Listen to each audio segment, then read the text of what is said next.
Welcome to Man Does Tech, where I solve the problems you didn't even know you had. In this video, I will explain how to replace your Toyota Sienna key fob battery.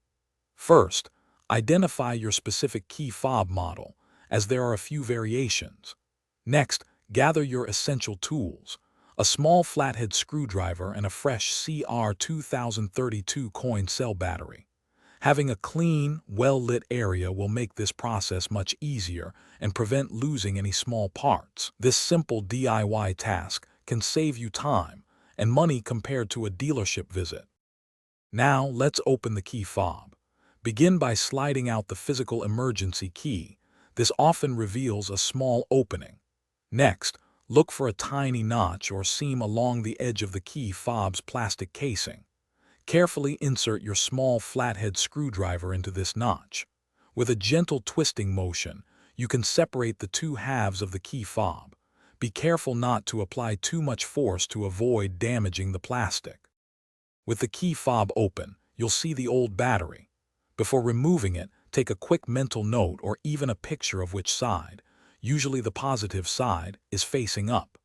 This ensures you install the new one correctly.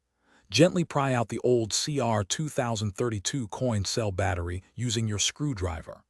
Now, insert the fresh CR2032 battery, making sure the positive side is facing the same direction as the old one. It should snap securely into place. Finally, it's time to reassemble your key fob.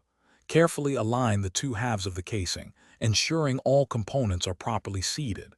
Gently press them together until you hear a click, indicating they are securely closed. Don't forget to slide the physical emergency key back into its designated slot.